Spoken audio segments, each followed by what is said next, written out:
Taking the first step towards anything you want to do in life can feel intimidating, and getting started with investing isn't any different. The fear is amplified even more since money is on the line. Now, in this video, we explain a small hack that can help you get started with investing. Now, if you listen to anybody in finance, they'll tell you that you should invest or you will be poor. Your friends and parents might also be making you feel guilty that you're not investing. Now, in most cases, no one will tell you how to invest, or the advice that they give you will not be good. Now, this is a challenge we face with our friends and family. We spend hours giving them gyan about stocks and mutual funds, and at the end, they always say, yeah, that's all okay. Just tell me what to buy. Now, there are only two solutions for this. First, find a financial advisor, or second, do it yourself. Now, we have very few financial advisors in India, and finding a good one is even harder than spotting a multi-bagger stock. Now, as for DIY investing, at the very least, you need to know the basics of money, savings, and investing.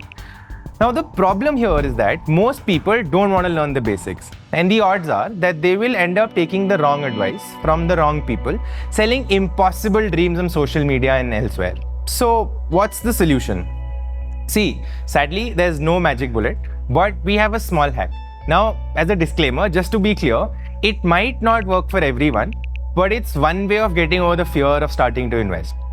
Now, that begs the question, what should be the first step? So, most new investors get paralyzed here, and this is our suggestion. If you're one of those people who can sit, learn about investing, and then start investing, of course, there's nothing like it. But most people won't do that. So the solution is to do one thing at a time. Now, when you start your investing journey, as long as you're committed, it's okay to take it slow. A simple first step is to ensure that you don't keep all your money in a savings bank account. Now, why?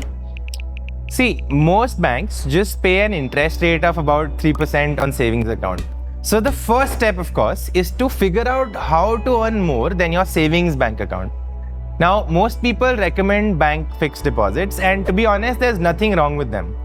The problem here is, unless you're really rich already, it's impossible to retire by saving in FDs. To retire comfortably, you will need a lot of money. For that, you will have to take some risks and invest in asset classes like equity, which have a higher expected return. Now, most people are intimidated by stock and equity mutual funds. So the best thing they can do is to take it slow. So this is why we think starting to save in an overnight mutual fund is a good option.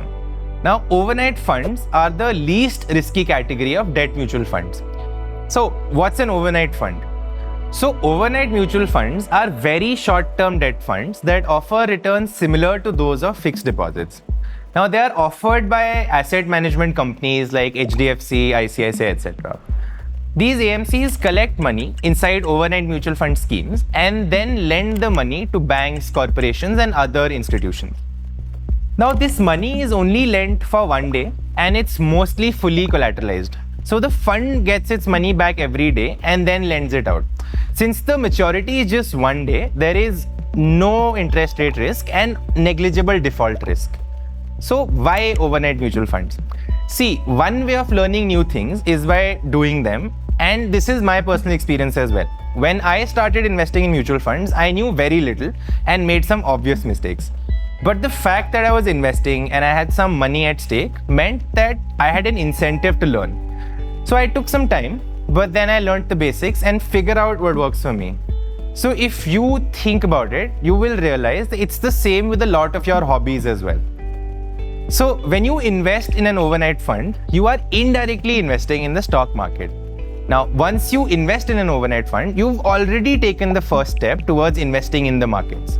The other advantage is that since you have money at stake, you might become curious and start learning about other types of mutual funds, stocks, and other things.